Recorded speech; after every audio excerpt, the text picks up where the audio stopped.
안녕하세요. 서울대 의예과 2, 3학번 김현우라고 합니다. 네, 기억납니다. 그때 친구들이랑 스키장 갔을 때인데 저보다는 친구들이 더 많이 놀라고 기뻤던 기억이 납니다. 네, 저는 본래 치과 의사의 꿈을 가지고 있었는데요. 제가 수능을 위해서 생명과학 2를 공부하면서 특히 의사에 대한 꿈을 많이 가지게 됐는데, 생명과학 2가 생명체의 미시적 세계를 많이 다루는 분야인데 공부하다 보니까 자연스럽게 질환에 대한 내용을 많이 나오게 되고 거기에 대한 치료법이 무엇인지 자연스럽게 궁금해졌던 것 같습니다. 올 1등급입니다. 3개 틀렸습니다. 국어 하나, 수학 3점짜리 하나, 과탐 하나 이렇게 틀렸습니다. 제가 고등학교에 처음 들어가고 1학년 때는 내신 점수가 그렇게 좋지 않았습니다. 첫 중간고사를 봤을 때 엄청 충격적인 점수를 받고 좌절했던 기억이 나는데, 포기하지 않고 공부해서 2학년 2학기에는 전교 1등까지 이뤄낼 것 같습니다. 제가 그렇게까지 좋은 점수를 받을 수 있었던 건 오래 고민하기였는데요. 저 같은 경우는 수학에서 많이 효과를 얻었는데 중학교 때까지만 해도 엄청 자신 있던 과목이었는데 고등학교 2학년에 들어서는 수원수투 미적을 아예 생판 모르는 걸 배우다 보니까 엄청 어렵더라고요. 제가 모르는 문제나 내용을 뭔가 선생님한테 바로 질문하고 강의를 찾아봐서 바로바로 대답을 구하기보다는 그냥 저 혼자 많이 고민을 많이 해봤던 것 같습니다. 한 문제에 막 2시간 넘게 3시간 이렇게 고민했던 적도 있고, 진짜 끈끈내 모르는 거는 선생님한테 물어보기도 했지만 결국은 오랫동안 앉아서 제가 혼자 생각하고 고민했던 게 제 수학 실력을 늘리는 데 많은 도움을 준 것 같습니다.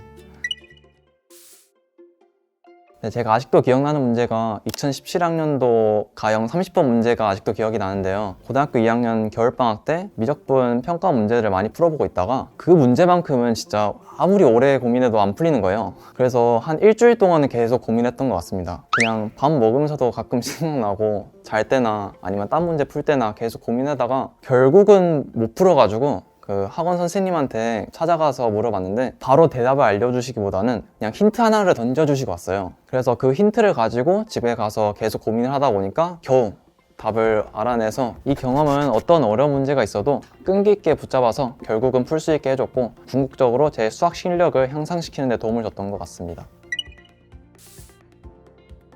저는 현역 수능 때 국어가 엄청 어렵게도 나오긴 했는데 제가 그때 82점 2등급을 받게 되면서 결국 의대 진학을 포기했던 기억이 납니다. 그때 당시에는 실수 아니면은 그냥 운이 안 좋아서 라고 생각을 했었는데, 반수를 하면서 다시 국어를 공부하다 보니까 이게 실수나 운이 아니라 그냥 제가 실력이 부족해서 그런 거구나 라는 거를 깨닫게 된 것 같습니다.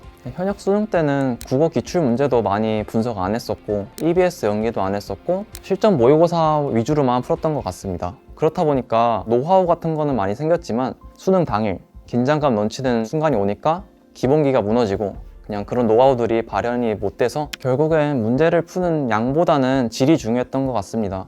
단순히 문제를 푸는 거 말고 그냥 자신의 사고 과정을 분석하는 그런 일련의 과정이 저의 국어의 기본적인 실력을 향상시키는 데 큰 도움을 줬던 것 같고, 다시 수능을 봤을 때는 98점이라는 높은 점수를 받을 수 있었던 것 같습니다. 첫 번째로 수능 스케줄에 맞춰서 공부하는 거였던 것 같습니다. 그래서 아침 시간에 학원에 가서 공부를 할 때면은 항상 국어를 먼저 풀었었고, 국어를 푼 다음에는 수학, 그다음에 점심 먹고 나서는 무조건 영어를 풀고, 영어 풀고 나서는 과탐, 이런 식으로 그 스케줄에 맞게 공부를 해서 수능 때 긴장을 안 해야 하는데 도움을 줬던 것 같습니다. 두 번째는 실수 노트입니다. 수능은 단 한 번만에 이루어지기 때문에 실수 한 번이 수능 점수에 줄 수 있는 영향은 매우 크다고 생각을 했습니다. 그래서 저는 실전 모의고사나 문제집을 풀 때 토요일마다 그 주에 했던 모든 실수들을 기록을 하고 한 달에 한 번씩 총 4주에 했던 실수를 다시 기록을 해서 정리를 총 2번을 했던 것 같습니다. 그렇게 실수들을 정리를 하다 보니까 어느샌가 제가 반복되는 실수를 하고 있다라는 걸 느끼게 됐고, 그거를 느끼게 된 순간부터는 실수를 안 하게 됐던 것 같습니다.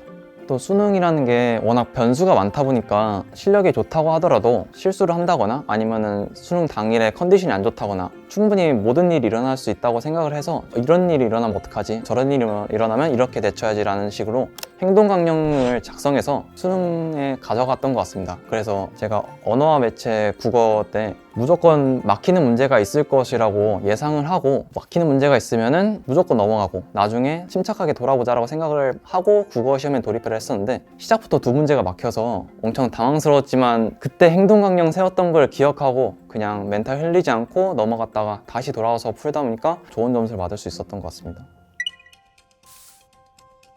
제가 반수를 시작하고 9월 모의고사가 끝날 때쯤 화학 점수가 엄청 안 나왔던 시절이 있었습니다. 화학은 제가 가장 자신 있던 과목인데 이렇게 점수가 부진하게 되니까 저 스스로한테도 실망이 컸었고 좌절감이 많이 컸었는데요. 그때 제가 해결했던 방법은 아까 말씀했던 것처럼 실수 노트를 작성하고 공부 방식 같은 것도 바꿔보기도 하고 마인드셋도 바꿔보면서 여러 가지 시도를 많이 했던 것 같습니다. 사실 입시 수능 하나를 위해서 1년 동안 공부하는 거는 그 누구도 싫을 것 같습니다. 그래서 그 귀찮고 또 엄청 싫은 1년을 다시 시작한다는 거는 엄청 큰 용기가 필요하다고 생각을 하는데요.